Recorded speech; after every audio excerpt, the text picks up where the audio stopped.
제가 읽으신 시편 75편 본문 말씀에 나오는 중요한 소재는 바로 술입니다. 술. 아마도 모태신앙으로 태어나신 분들은 어쩌면 지금까지 술을 한 번도 입에 대보신 경험조차 없으실 수도 있고, 반면에 중간에 하나님께로 나오신 분들은 예전에 술을 마셔본 경험이 있으실 수도 있습니다. 이 거룩한 성경 말씀 속에 하나님께서 술이라는 소재를 등장하도록 허락하신 데에는 어떤 일종의 까닭과 목적이 있을 줄로 믿습니다. 모든 일에는 목적과 동기가 있습니다. 따라서 술을 마실 때에도 자신은 의식하지 못한다 할지라도 깊은 내면에 술을 마시는 목적과 동기와 그리고 까닭이 있을 수밖에 없습니다. 어쨌든 술 역시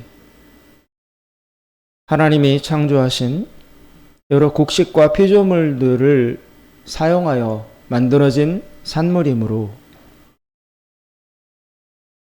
선하게 쓰임받을 수도 있다는 사실을 우리가 좀 받아들일 수 있어야 하겠습니다.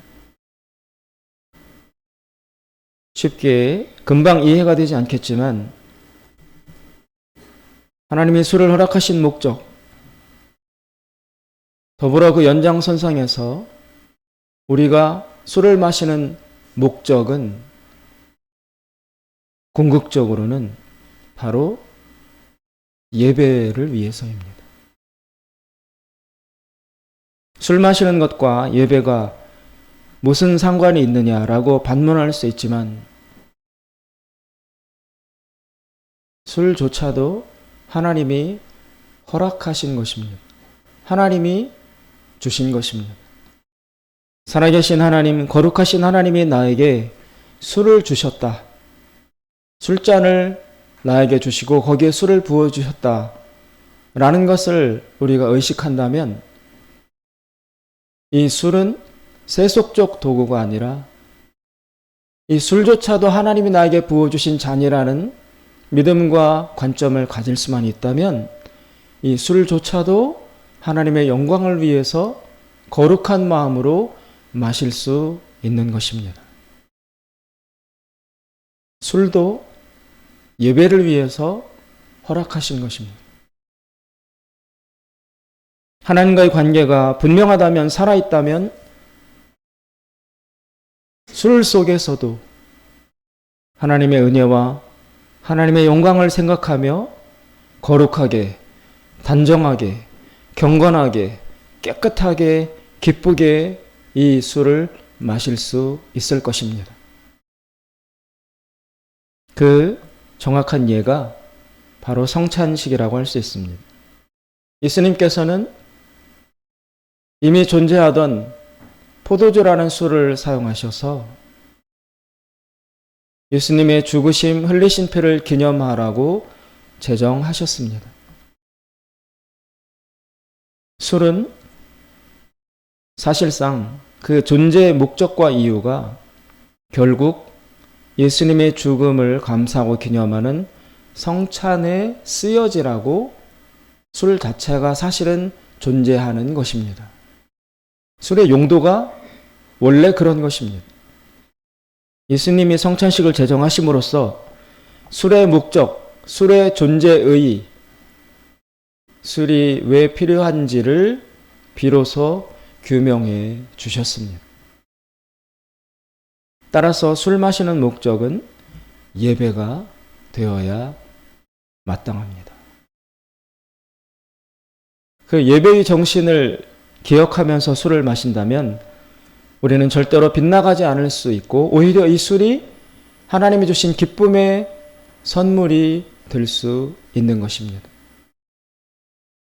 반면에 술 마시는 목적이 하나님을 향한 예배가 아니라 자기 영광일 수도 있습니다. 자기 만족, 자기 행복을 위해서 술을 마시는 경우는 우리가 너무나 잘 알고 있습니다. 많은 사람들이 그런 동기로 술을 마시고 있을 뿐만이 아니라 우리 자신도 술을 마신다면 그런 이유 이상을 찾아보기 어려울 것입니다. 술이란 것은 잘 분석해보면 이런 본질을 가지고 있습니다. 모든 사람들이 행복을 얻고자 합니다. 만족감과 기쁨과 평안함, 즐거운 희열의 상태를 느끼기를 모든 사람들이 추구합니다. 그런데 그런 행복과 기쁨을 얻고 누리기 위해서는 반드시 정당한 대가와 값을 지불해야 합니다.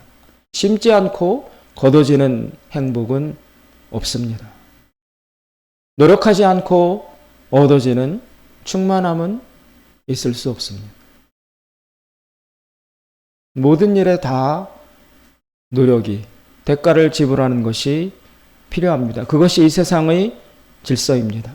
그런데 거기에 비해서 술은 정당한 노력과 대가를 지불하지 않고도 고도의 행복감을 느끼게 해줄 수 있는 수단이 될 수 있습니다. 열심히 땀 흘려 일하고 애를 쓴 끝에 얻는 성취, 그때 느껴지는 기쁨과 술이 취했을 때 느껴지는 기쁨과 상당히 유사하다는 것입니다. 비슷해요.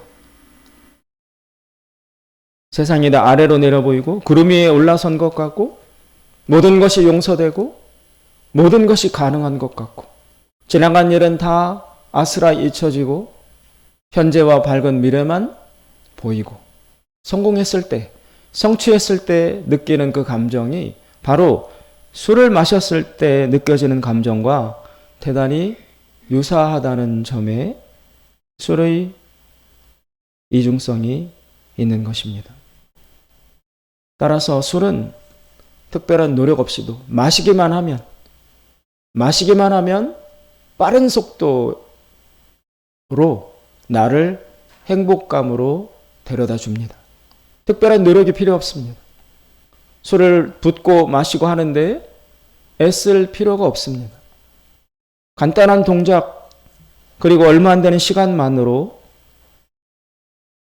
극치의 행복감과 유사한 감정의 상태에 도달될 수 있다는 것입니다. 따라서 술이 주는 행복감은 사실은 모조품입니다. 진정한 행복, 진정한 성공, 진정한 기쁨의 상당히 유사한 모조품이라는 것입니다. 그리고 복제품이라는 것입니다. 비슷하게 만들었어요. 아주 흡사하게, 유사하게 구성해 놓았습니다. 구별하기가 어렵습니다. 술은 진정한 행복을 대체시키는 빠른 지름길이요, 손쉬운 대용품이라는 것입니다. 여기에 술의 위험성이 놓여 있습니다. 오늘 술과 더불어 또 하나의 이 본문에서 하나님이 제공하시는 소재, 또 다른 주제는 바로 권력입니다. 권력. 5절에 보시면 하나님께서 4절, 5절, 6절에 연거푸서 하나님이 경고하십니다. 너희 뿔을 높이 들지 내가 오만한 자더러 오만히 행치 말라 하며 행악자더러 뿔을 들지 말라 하였노니 너희 뿔을 높이 들지 말며 교만한 목으로 말하지 말지어다. 대저 높이는 일이 동에서나 서에서 말미암지 아니하며 남에서도 말미암지 아니하고. 여기 높인다는 것, 오만, 교만, 뿔, 자신을 높인다는 것, 거기에 바로 권력의 본질이 놓여져 있습니다. 이 권력은 술과 대단히 비슷한 속성을 가지고 있습니다. 첫째, 둘 다 취하게 만들어준다라는 공통점이 있습니다. 두 번째, 취했을 때 굉장히 기쁨과 만족감과 최상의 고양된 정서 상태를 느끼게 해준다는 것입니다. 세 번째, 헤어나오기가 어렵습니다. 깨어나기가 어렵습니다. 그리고 둘 다 거기로부터 벗어나기가 대단히 어렵습니다. 술이나 권력이나 취하게 만든다는 공통점, 엄청난 기쁨과 만족감을 준다는 공통점, 그리고 헤어나오기가 결코 쉽지 않다는 공통점, 이 세 가지 유사점을 가지고 있기 때문에 하나님은 오늘 술이라는 것을 빗대어서 권력의 본질을 이야기하고 계시는 것입니다. 아까 술 마시는 목적이 무엇인가 질문을 했었습니다. 예배인가? 하나님 앞에 예배를 위해서 이 술을 마시는가? 아니면 나의 영광인가? 나의 행복을 위해서인가? 그런 질문을 던졌던 것처럼 같은 질문을 권력을 향해서도 던져볼 수 있습니다. 권력을 얻으려는 목적이 무엇인가? 이 권력으로 무엇을 하려는 것인가? 라는 질문을 해보아야 합니다. 첫째, 이 권력을 가짐으로써 당신은 섬김을 하려 하는가? 즉, 섬기기 위해서 권력을 가지려 하는가? 선을 위해서, 선한 일을 위해서, 공의와 정의를 위해서 이 권력을 얻으려 하는가? 그 질문 앞에 서봐야 합니다. 역시 이 말은 다른 말로 번역하면 이 권력 역시도 예배를 위해서 사용할 수 있는가? 이 권력의 연장선상에서 당신은 누구를 바라보는가? 하나님을 의식하며 하나님을 기쁘시게 드리고자 하는 목적으로 이 권력을 얻고자 하는가? 이 세상에 존재하는 모든 것, 모든 기회, 모든 사물은 다 하나님께서 하나님의 영광을 위해서 우리에게 허락하신 것입니다. 성경에 믿음으로 하지 않는 모든 것이 다 죄다라고 규정하셨습니다. 바울은 로마서에서도 살아서도 주를 위해서 살고 죽는 것도 주를 위해서 죽어야 한다라고 이야기해 놓았습니다. 권력 역시 그 목적이 국민을 섬기고 선을 건설하고 세상에 공의와 정의가 충만하여서 소외되는 자, 눈물 짓는 자, 힘에 짓눌려 고통당하는 자가 없도록 모두 다 고루고루 행복하고 잘 사는 사회를 만들고자 하는, 그래서 하나님께 영광으로 우리의 삶이, 이 세상이, 이 세계가 하나님께 그 자체로 예배가 될 수 있도록, 예배로 드려질 수 있고자 하는 그 동기로 이 권력을 얻고 행사하려 하는가? 그 질문을 권력을 얻고자 하는 자에게, 권력의 당사자에게 반드시 물어보아야 하는 것입니다. 반면에 아까 술이 하나님을 향한 예배가 아니라 결국 자기 예배, 자기 영광과 자기 행복과 기쁨을 위해서 쓰여질 수 있었던 것처럼 이 권력 역시 하나님을 향한 예배라는 초점을 놓치고 나면 즉각 권력의 어두운 면으로 넘어가게 됩니다. 이 권력으로 무엇을 하려 하는가? 만약 어떤 사람이 권력 그 자체를 추구한다면, 권력 그 자체를 목적으로 하고 권력 그 자체에 얻는 것을 시도하려 한다면 그 사람의 내면을 향하여 반드시 물어보아야 합니다. 권력 자체가 좋아서 권력 자체를 추구하는 사람은 그 경우에 반드시 그 권력을 사리사욕을 위해서 사용하게 됩니다. 섬김이라는 목적, 하나님 영광이라는 목표, 그것에 의해서 조율되지 않는 권력은 10중 8구 결국 그 권력을 나를 위해서, 나의 개인적 욕망과 이득과 이익을 위해서 쓰게 되는 쪽으로 기울어질 수밖에 없다라는 것입니다. 우리 대한민국 이제 내일이면 3월이 됩니다. 그리고 열흘 뒤에 대통령 선거가 있습니다. 대통령에 나온 후보자들은 스스로 진지하게 물어야 합니다. 왜 나는 대통령이 되려 하는가?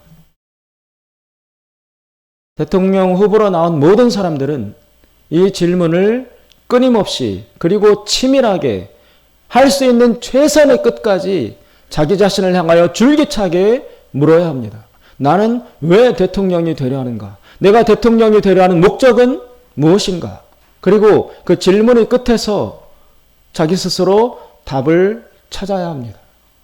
그리고 그 답을 찾은 것 위에 자기 확신을 세우고 그 확신이 분명하다면, 그 확신이 떳떳하다면, 그 확신이 섬김을 위한 것이 분명하다면 두려울 것 없이 확신과 신념을 가지고 어떠한 공격과 시련 앞에서도 위축되지 않고 자신 속에 들어있는 이 대통령이 되고자 하는 동기의 선함, 섬김을 위한 목적이라는 이 자기 확신을 가지고 탱크처럼 전진해 나가야 합니다. 반면에 그 질문의 끝에서 조금이라도 이 권력을 얻고자 하는 내 목적 중에 나의 사리사욕, 이 권력을 이용하여 무언가를 탐하고 추구하고 얻고 누리고자 하는 그런 개인적 욕망이 결부되어 있다면 그것이 다 빠져나갈 때까지 물론 인간으로서 완벽한 자기 비움이 가능하지는 않겠지만 할 수 있는 최선을 다하여 고독한 시간을 가지며 내가 왜 대통령이 되려 하는 것인가? 이 권력을 가지고 나는 무엇하려 하는 것인가를 진지하게 압도적으로 물어야 합니다. 그리고 답을 찾아야 합니다. 또 한 가지, 이 대통령 선거를 앞두고 한 축에는 대통령이 되고자 하는 사람이 있는가 하면 이 반대쪽에는 이 대통령을 위해서 투표를 해야 되는 우리 국민이 서 있습니다. 우리 역시, 국민 역시 물어야 합니다. 그리고 찾아내야 합니다. 왜 저 사람을 대통령으로 뽑아야 하는가? 왜 나는 저 사람에게 한 표를 행사해야 하는가? 무엇을 위해서? 무엇을 바라보며? 무엇을 목적하여 저 사람을 대통령으로 세우고자 하는지를 나 자신에게 줄기차게 물어보아야 합니다. 이 양축이 대통령으로 나온 당사자와 이 대통령을 뽑을 장본인인 국민이 각자에게 주어져 있는 이 질문하고자 하는, 질문해야 하는 의무를 성실히 끝까지 최선을 다하여 감당해 내고 났을 때 그 두 요소가 합하여져서 하나님 뜻에 일치하는 지도자가 나올 수 있는 것입니다. 대통령이 되고자 하는 그 장본인도 이 질문에 게으르다면 비극인 것이고 국민 역시 이 질문을 소홀히 한 채 누군가를 뽑는다면 그 역시 비극을 미리 약속하는 것과 마찬가지입니다. 그리고 대통령에 나온 그 사람을 향하여 물어봐야 합니다. 당신은 왜 대통령이 되려 하는가? 당신은 이 권력을 사용하여 무엇에 쓰려고 하는가를 끝까지 물어보아야 하는 것입니다. 우리가 잘 아는 유명한 금언에 이런 말씀이 있습니다. 왕이 되려고 하는 자는 왕관의 무게를 견뎌야 한다. 여러분, 왕, 대통령, 이들이 갖는 권력은 우리의 상상을 초월합니다. 머리에 쓰는 왕관의 물리적 무게가 너무 무거운 것을 비유하는 말일까요? 왕으로서, 지도자로서, 대통령으로서, 절대 지도자로서 이 권력을, 주어진 권력을 어떻게 사용해야 하는지 그 고독과 위험을 견뎌낼 수 있어야 한다는 것입니다. 여러분, 권력 대단히 좋은 것이죠. 우리는 평범하기 때문에 권력의 맛을 잘 경험해 본 적이 없어서 권력이 얼마나 술과 같이 마력이 있는지를 잘 모릅니다. 그러나 권력의 맛을 한 번 본 사람은 거기서 헤어나기가 대단히 어렵습니다. 술에 중독된 자가 술을 벗어나기가 난망하듯이 권력에 취하는 것은 어쩌면 술에 취하는 것보다 훨씬 더 깊고 치밀하게 우리를 사로잡고 있다는 사실을 명심해야 합니다. 여러분, 권력을 한마디로 정의하면 무엇입니까? 다른 사람을 내 뜻대로 좌지우지할 수 있는 힘이라는 것입니다. 강아지도 주인 말을 듣습니다. 기계는 내가 조종하는 대로 움직입니다. 그런데 살아있는 사람이 나의 말에 복종하고 나를 존경하며 나를 숭앙하고 내가 하라는 대로 하고 그리고 그 한 사람을 넘어서서 집단이, 군중이, 대중이, 다수가 내 말 한마디에 움직이고 내 손가락 하나에 꺾을 수도 있고 일으킬 수도 있고 없앨 수도 있고 만들 수도 있고 살릴 수도 있고 죽일 수도 있고 그런 것이 가능하다는 것을 한번 체험하고 경험하면 그 힘이 주는 희열, 그 힘이 주는 영광, 그것에 강력하게 사로잡힐 수밖에 없습니다. 권력의 힘이란 그런 것입니다. 그러나 동시에 이 권력은 대단히 위험합니다. 양날의 검이라고 할 수 있습니다. 상대방을 찌를 수도 있지만 거꾸로 이 막강한 권력의 칼을 가지고 나 자신을 찌를 수도 있는 위험이 늘 공존하기 때문에 그렇습니다. 내가 이 권력의 칼을 가지고 내가 왜 나를 찌르겠어? 라고 상식적으로 생각하겠지만 내가 찌를까요? 내가 찌를까요? 내가 스스로 나를 맨정신으로 찌를까요? 이 권력을 주는 이 칼의 힘이 너무 강하기 때문에 처음에는 내가 이 칼을 주도하여 베기도 하고 찌르기도 하고 내가 판단하며 내가 선택하며 내가 움직인다고 자부하지만 그러나 이 권력 자체의 지배력이 있어서 권력에 취하게 되면 나중에는 이 권력의 칼이 스스로 움직이고 나는 따라가는 쪽으로 종속당할 수밖에 없습니다. 그러면 이 칼이 스스로 움직여서 나 자신을 찌른다 할지라도 권력에 사로잡힌 나는 따라갈 수밖에 없는 결과에 직면하게 되는 것입니다. 권력은 남용할 위험이 있습니다. 잘못 사용하는 거죠. 엉뚱한 데에다 권력을 쓰는 것이죠. 더럽게 권력을 쓰는 것이죠. 사리사욕을 위해서 권력을 사용하는 것입니다. 두 번째, 오용이 있습니다. 잘못 쓰는 것입니다. 엉뚱한 곳에 판단을 잘못하여 자를 것을 자르지 않고 살려야 할 것을 자르고 죽여야 할 것은 살리고 이 칼 하나에 살고 죽는데 이것을 판단 미스로 잘못 쓰면 엄청난 결과가 초래되는 것입니다. 먼 과거로 돌아갈 필요도 없이 우리나라의 짧은 민주주의 역사 속에 역대 대통령들의 삶과 지나간 생애가 놓여져 있습니다. 어떤 사람은 본인 스스로 대통령을 마치고 감옥에 수감되는 운명에 처하기도 하고 어떤 사람은 대통령을 마침과 동시에 자녀들이 감옥에 들어가는 것을 겪어야 되기도 하고 그리고 비극적인 죽음을 맞이한 사람들도 있습니다.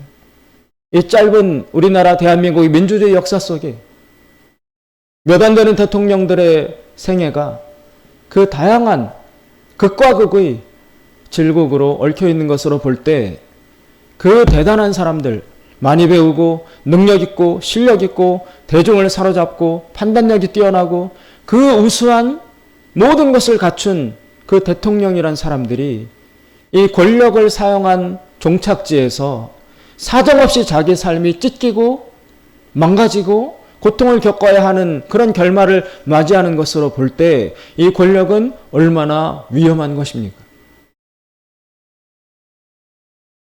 나는 대통령 될 일이 없죠. 그래서 그 권력에 대해서 고민할 이유도 없죠. 그러나 대통령이 되려는 사람은 심각하게 목숨을 다하여 고민해야 하는 것입니다.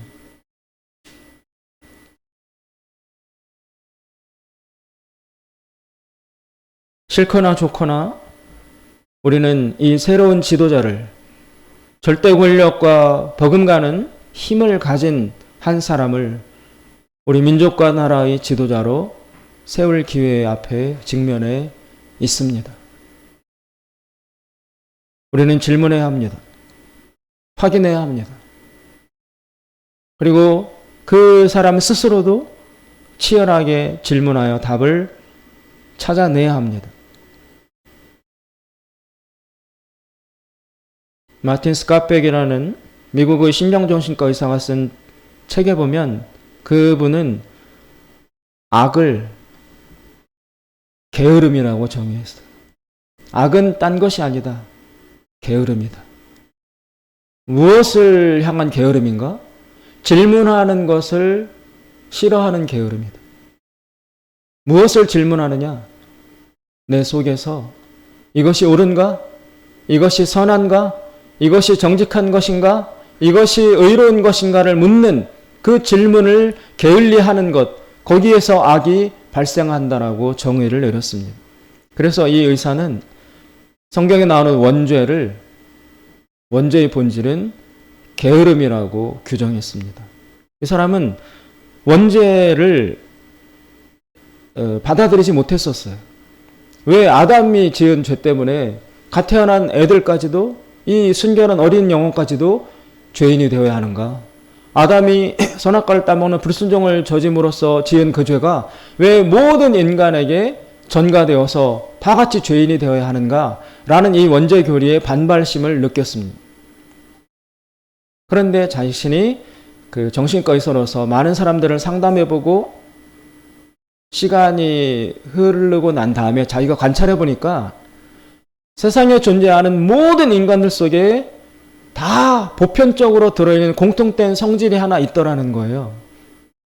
모든 인간에게 예외 없이 그 속에 원천적으로 가지고 있는 어떤 특성이 하나 있다. 그것을 자기가 확인해 보니 그것이 바로 게으름이더라. 사람마다 다 속에 자기만의 게으름이 있다는 것입니다. 그래서 원죄가 바로 어떤 도덕적 범죄, 윤리적 범죄를 뜻하는 것이 아니라 모든 사람 본성 속에 들어있는, 예외 없이 들어있는 그 게으름이 바로 원죄라고 할 수 있구나. 그렇게 판단을 했고, 그러면 게으름이 왜 죄가 되는가? 창세기 3장에 아담과 이브가 에덴 동산에서 하나님의 선악과를 따먹지 말라는 명령을 받았어요.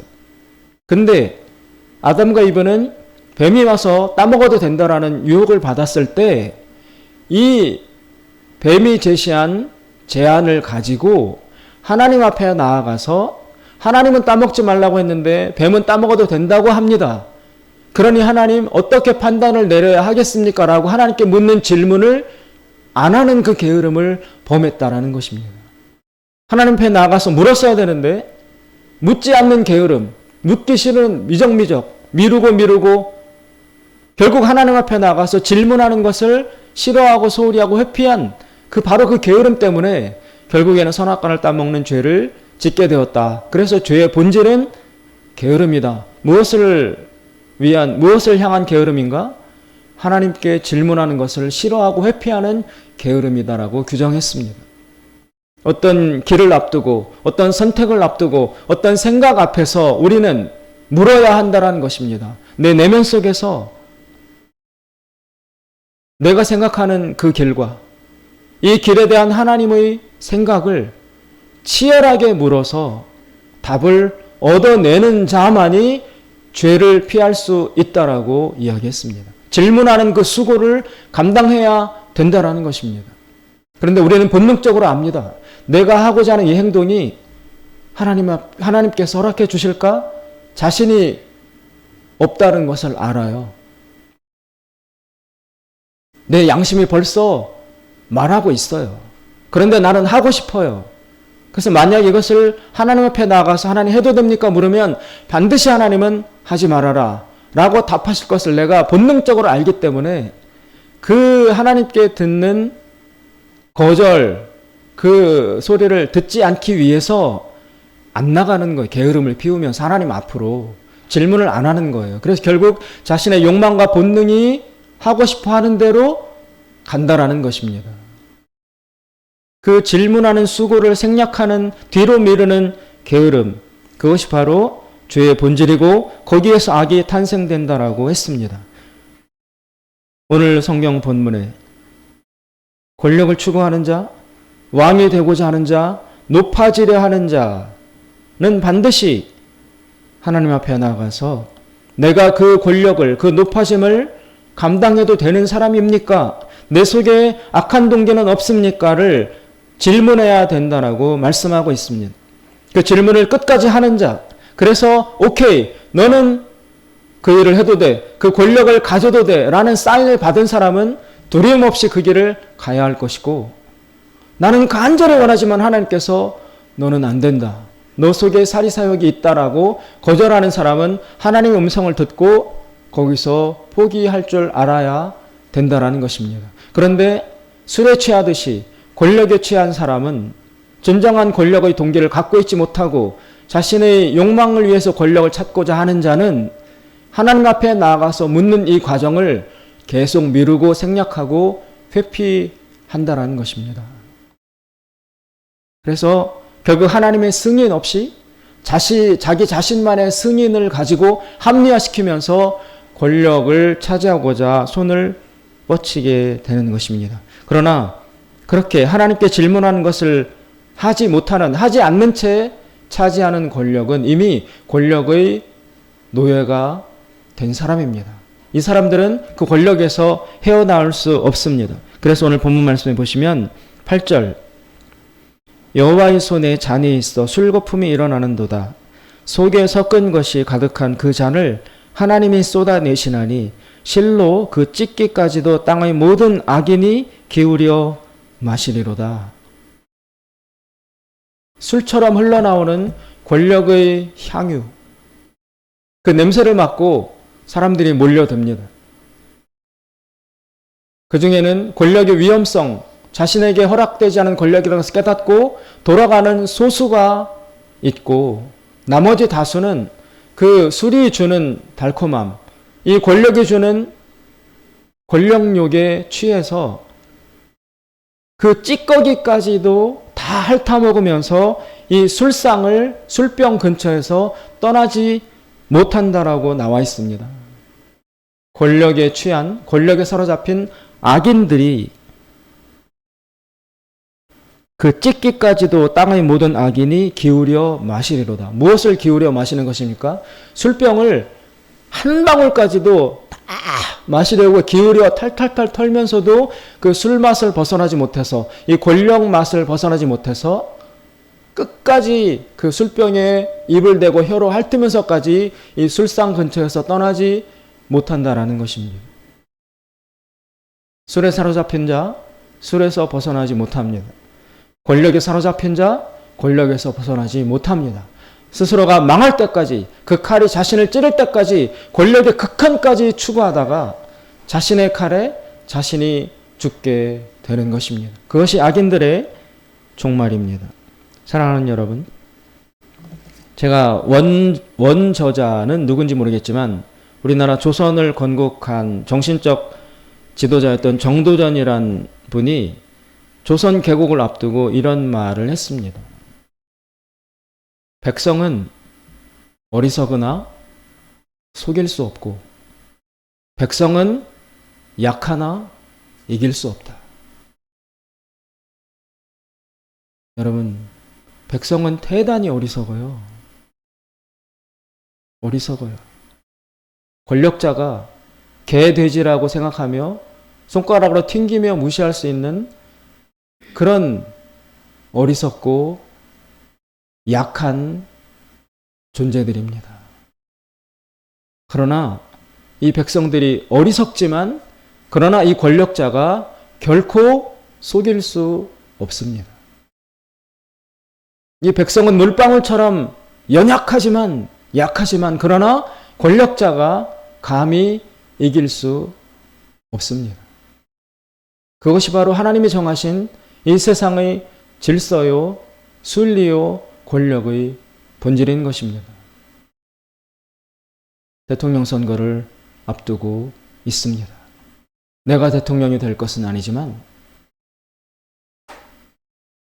이 땅을 이끌어갈 그 왕이 되고자 하는 자, 그 사람이 권력이라는 무서운 왕관의 무게와 위험성을 견뎌낼 수 있는 자인지, 이 권력을 섬기기 위해서 얻고자 하는 사람인지, 자신의 사리사욕을 위해서 이 권력의 자리를, 이 기회를 노리고자 하는 것인지, 여러분 불꽃 같은 눈으로 잘 살펴보시고 분별하셔서 이 나라의 장래, 우리 자녀들의 앞길을 깊이 기도하시면서 선거에 임해야 할 줄로 믿습니다.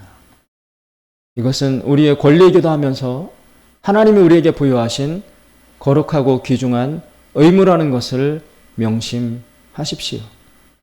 우리 스스로 선한 분별력을 사용하여 하나님이 주신 바른 지도자를 뽑아야 될 책임과 책무가 우리에게 있습니다. 이 책임을 방기하지 마시고, 내가 권력과 무슨 상관이랴, 내가 대통령과 일평생하여 만날 일이 있으랴, 결코 그렇지 않습니다. 하나님은 그 한 사람의 지도자를 사용하여 우리 백성들의, 우리 국민들의 총체적인 의지와 바람과 소망을 실현하시고자 하는 것입니다. 기도하시면서, 분별하시면서 신중하게 선거에 임하셔서 성도의 의무, 국민된 의무를 잘 감당하신 우리 모두가 될 수 있기를 주님의 이름으로 축원드립니다. 기도하겠습니다. 자비로우신 하나님 아버지, 술은 예배를 위해서 사용되어야 제자리를 찾습니다. 권력은 섬김을 위해서 선택되어야 제 기능을 발휘할 수 있습니다. 하나님 아버지, 술과 권력이 주는 이 깊은 속임수에 빠지지 않게 하여 주시고, 우리 국민들이나 우리 성도들이나 그리고 세워지는 지도자 모두 하나님 앞에 깨어서 두려워할 줄 아는, 백성들을 섬기고 사랑할 줄 아는, 선과 공의와 의를 추구할 줄 아는 정직하고 바른 그런 지도자와 우리 국민들과 우리 성도들이 다 될 수 있도록 하나님 붙잡아 주시옵소서. 예수님의 이름으로 기도드리옵나이다. 아멘.